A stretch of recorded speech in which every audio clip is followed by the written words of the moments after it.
Bitcoin cae de forma agresiva un 6% en menos de una hora, rompiendo un nivel de soporte importantísimo, pero en realidad no ha hecho nada que no llevemos comentando los últimos 10 días. Así que en el vídeo de hoy tranquilamente analizaremos la última hora de Bitcoin, veremos de dónde venimos, dónde estamos y sobre todo, y como más importante, veremos qué es lo que puede pasar con Bitcoin en las próximas horas.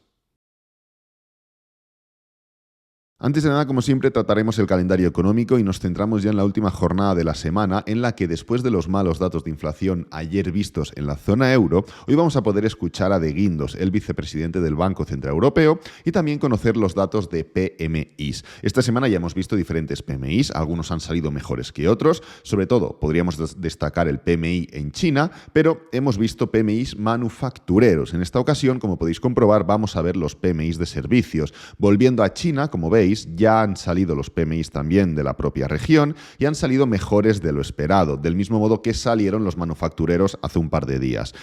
Recordad que justamente este domingo, sábado y domingo más concretamente, se va a formalizar una reunión en China de 2 días para estipular un poco y hablar sobre las perspectivas de PIB de cara a este año 2023, que ya se estima que vuelvan a subir por encima del 5%.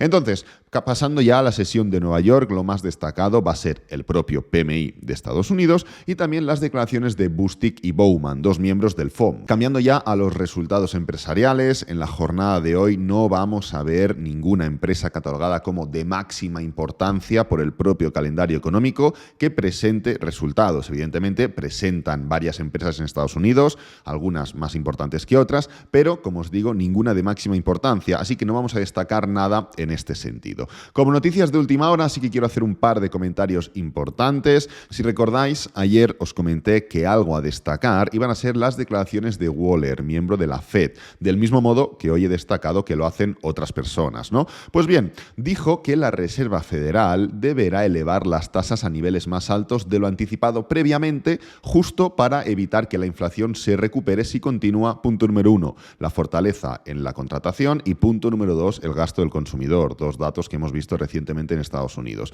No especificó sobre si lo ideal iba a ser seguir subiendo 25 puntos básicos o incrementar a 50 puntos básicos, pero sí que en las últimas actas del FOMC pudimos comprobar que este mismo miembro votó por un aumento de 25 puntos básicos. En la reunión, que concluyó justamente el 1 de febrero, el gobierno publicó informes que muestran una mayor contratación y gasto en enero de lo que realmente estaba previsto, junto con un progreso mucho más lento de la reducción de la inflación, algo que ya hemos visto claramente no solo en Estados Unidos, sino en tantas otras regiones, ¿no? Así que, como no quieren que la inflación forme varios picos, del mismo modo que sucedió en el año 1974, tendrán que asegurarse de subir las tasas a niveles que hagan el suficiente daño como para enfriar un poco tanto el gasto como el mercado laboral. Y esto, evidentemente, ha provocado automáticamente, como podéis ver, que las perspectivas de una subida de 50 puntos básicos sigan incrementándose un poco más. Y pese a que el dato, pues como podéis comprobar, 70,8% se espera que sean 25 puntos básicos la próxima reunión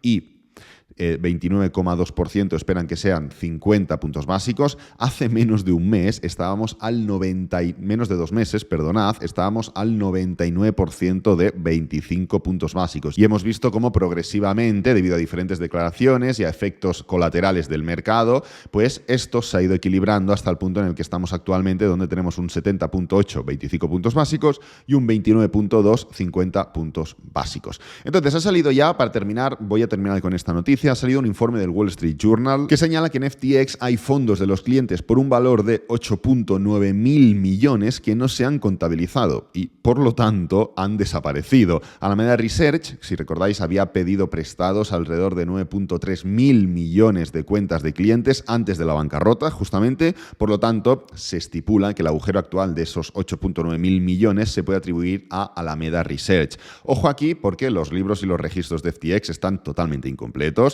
y en muchos casos pues no están, ¿ok?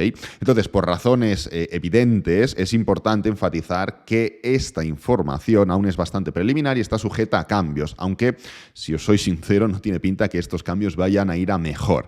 Entonces, vamos a ir ya con el análisis de última hora sobre Bitcoin. En el vídeo de hoy no voy a hablar del S&P 500, no voy a hablar del oro, no voy a hablar del eurodólar, no voy a hablar de trades, voy a centrarme únicamente en hablar de Bitcoin, ¿vale? Entonces, lo primero, vamos a centrar una primera base y es que no ha habido ningún problema general, no ha habido ninguna noticia concreta, no hay ningún análisis fundamental detrás de estas caídas. Igual escucháis que si Silvergate, que si China, que si, pues qué sé yo, la Fed. Bueno, hay múltiples motivos por los que, pues bueno, se intenta justificar una caída, pero no ha habido nada de eso. No hay ninguna afectación en ningún otro mercado, ni nada que justifique, pues bueno, en cuanto a términos económicos o fundamentales, esta situación que estamos viviendo, ¿vale?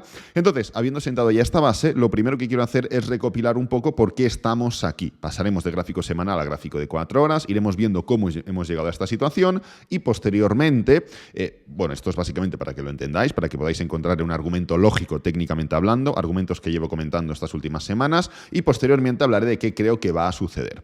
Entonces, venimos de una tendencia claramente bajista, creo que no es ninguna sorpresa, no le descubro esto a nadie, y hemos estado formando un claro patrón de cuña, como podéis comprobar, durante los últimos meses. Posteriormente a este patrón de cuña se forma una ruptura y, pues bueno, el target de una ruptura de un patrón de cuña, de un canal, de este tipo de patrones, es atacar el máximo o el mínimo anterior, el inicio de ese patrón en sí. Claro, después de este movimiento, esto significa o implica un claro movimiento impulsivo, y después de un impulso que viene un pullback, con lo cual nos situamos después de estas grandes subidas con la situación o con la hipótesis de que puede formarse un pullback que acompañe ese movimiento alcista que venimos de formar, ¿no? Que acabamos de formar. Entonces, dentro de esa hipótesis, si bajamos de temporalidad y nos situamos en gráfico diario, empezamos a ver desaceleración. Desaceleración no en una única parte, sino que incluso en dos partes. Tenemos una primera fase de desaceleración, un pequeño movimiento bajista, un pequeño movimiento alcista, básicamente formado por una gran vela, y una nueva fase de desaceleración. Que la desaceleración se forme en dos fases no implica que sea menos potente, todo lo contrario, implica que es mucho más potente porque puede significar que está formando algún tipo de patrón técnico, ¿ok? Entonces, entendiendo esta desaceleración, le añadimos argumentos como, por ejemplo, el volumen descendiente, las divergencias MACD, divergencias RSI sobre compras y demás. Algo que todo afecta directamente al gráfico diario. Si seguimos cambiando de temporalidad y bajamos un poquito más, en gráfico de 4 horas, dentro de ese patrón de desaceleración que estamos viendo en gráfico diario, podemos ver que en la etapa final de la segunda fase de desaceleración, que es esta de aquí, lo que se forma en 4 horas es un doble techo, que es el momento en el que nosotros ejecutamos la entrada que ya comentamos en directo y demás, ¿no? Entendiendo que todos y cada uno de los argumentos que estábamos viendo, tarde o temprano iban a derivar en este movimiento que estamos viendo a continuación. Bueno, ese doble techo pues evoluciona en un patrón de triángulo que puede ser tanto de continuación como de reversión, pero que en su momento determinado, en su debido vídeo, ya hablamos que es un triángulo de reversión por diferentes temas técnicos que argumentamos en ese entonces, ¿no? Posteriormente a ese triángulo de reversión, fijaros, estamos en una desaceleración diaria, etapa final de la desaceleración, empezamos a ver ya alteraciones técnicas en la tendencia en temporalidades inferiores, y estas alteraciones derivan en una tendencia bajista y empezamos a ver cómo el movimiento, pam, impulso, pullback y demás, ¿no? Tendencia bajista, máximos y mínimos decrecientes. Claro, dentro de esa tendencia bajista empezamos a ver elementos que no nos concuerdan demasiado, como por ejemplo esta debilidad en todo este intento de movimiento bajista y este exceso de pullback dentro de un movimiento que no debería ser tan correctivo, ¿no? A efectos tendenciales y a efectos de price action. En este momento nos situamos justo en esta parte superior de los 23.800, nivel de resistencia importantísimo, y creo que es en el vídeo de antes de ayer en el que comentamos, oye, lo normal, el sentido común te dice, lo que vamos a hacer es rechazar este nivel, lo vamos a rechazar porque, pues no voy a entrar otra vez en todos los argumentos, pero es un punto importante, estamos formando un doble techo, aquí lo tenéis, estamos formando una high test, velas de reversión, lo normal es que lo rechacemos, pero entendiendo toda la volatilidad que se está formando y la falta de tendencia o claridad en la tendencia, existe la posibilidad de que no se rechace, incluso se pueda llegar a romper o el precio siga volatilizando en estos puntos. Justamente en el vídeo de ayer comentamos que lo más probable era que debido a la estructura que estábamos viendo y debido al rechazo que habíamos formado, que era lo más lógico, era que atacaríamos en mayor o menor medida, antes o después, este nivel de aquí, debido a todo el price action general que estábamos viendo en 4 horas y en un día. Lo que no pensaba, evidentemente, es que iba a ser tan agresivo, ¿no? Entonces, en el momento en el que lo atacáramos, comenté ayer, lo podéis comprobar en el vídeo, tendríamos que evaluar cómo era ese ataque, cómo era ese intento de ruptura, cómo era ese movimiento bajista, desacelerado, con fuerza por noticias, por lo que sea, y evaluar qué es lo que podía pasar entonces. Entonces, entendiendo que estamos justamente donde llevamos 10 días comentando que tendríamos que estar, no hay motivo para sorprenderse. Ahora, la duda es, ¿va a seguir cayendo? ¿Vamos a romper el soporte? ¿Vamos a formar un pullback? ¿Qué es lo que va a pasar? Bueno, os voy a responder comentando las diferentes hipótesis y los diferentes argumentos que tenemos que tener en cuenta. Justamente ya sabemos por qué estamos aquí. Vamos a ver qué es lo que puede pasar y luego comentaré qué es lo que creo que va a pasar. Entonces, primero de todo, para argumentar que hay ruptura, tenemos que hacerlo en 3 fases. Fase número 1, romper. Fase número 2, cerrar. Fase número 3, confirmar. ¿Hemos roto? Sí. Es evidente que hemos roto, lo estamos viendo. ¿Hemos cerrado? No. ¿Vale? Entonces, solo para que entendáis un poco que la situación no es tan grave, vaya. El tema es que si el día de hoy, pues por ejemplo, va subiendo y forma una low test, fijaros como yo tengo situada la parte superior de la cuña o la resistencia, cogiendo únicamente los cuerpos. Si yo cojo y únicamente el cuerpo de la parte inferior de la cuña, fijaros que, o de la hipotética cuña, fijaros que literalmente cogiendo solo los cuerpos y entendiendo que esto forma una low test y cierra más arriba, yo sigo teniendo esa disposición de cuña. Con lo cual, esta increíble ruptura que parece tan negativa ahora mismo, terminaría formando o confirmando la parte inferior de la cuña y dispondría de un price action alcista para los próximos días, incluso las próximas 2 semanas, ¿vale? Esto es una primera posible fase dentro de confirmación de una ruptura. Esto sería no confirmar porque habríamos roto, pero no habríamos ni llegado a cerrar. En el caso de que se confirme el cierre de hoy, mañana tendríamos que confirmar dicho cierre, porque primero rompemos, luego cerramos, que sería el día de hoy, y mañana confirmamos, que esto implica que haya una continuación bajista. Pero claro, esto implica que mañana tendría que haber un movimiento bajista, ni una desaceleración, que implicaría debilidad, ni mucho menos un movimiento alcista, ni mucho menos una envolvente alcista. Tendría que ser única y exclusivamente un movimiento bajista para entender, vale, punto número 1, rompemos, punto número 2, cerramos, punto número 3, confirmamos, con lo cual, por regla de 3, esto no es una cuña. Porque una cuña no ataca el mínimo anterior. Una cuña hace mínimos crecientes que se van estrechando y acaba rompiendo para abajo. Podéis coger múltiples patrones de cuña. Aquí tenemos uno, aquí tenemos otro, aquí tenemos otro y podréis ver cuáles son las características de una cuña, ¿no? Claro, si nos situamos en la hipótesis en la que no se confirma y se forma, por ejemplo, una desaceleración o una vela incluso un poquito alcista, por lo que sea, ¿qué es lo que sucederá? Sucederá que esto de aquí no podrá ser una cuña porque tendrá una caída demasiado grande como para que sea una cuña. Y si cogemos, tendrá forma de canal, ¿vale? No porque lo diga yo, sino porque si unes los mínimos y los máximos, te dan 2 líneas perpendiculares, con lo cual, paralelas, mejor dicho, con lo cual es un canal. Claro, ¿qué es más bajista, un canal o una cuña? Evidentemente un canal, porque un canal puede alargarse en el tiempo todo lo que quieras, que como más se alargue, más grande será la ruptura y más fuerte será la caída. Además, esto repercutiría en una alteración directa de la tendencia en gráfico semanal, repercutiría directamente en formar un movimiento mucho más bajista, mucho más desarrollado, o sea, mucho más alcista a corto plazo, mucho más desarrollado, y podríamos utilizar perfectamente la expresión de pan para hoy, hambre para mañana, porque del mismo modo que este movimiento de aquí, que forma una pequeña caída, en términos pequeña caída, es un pullback diario.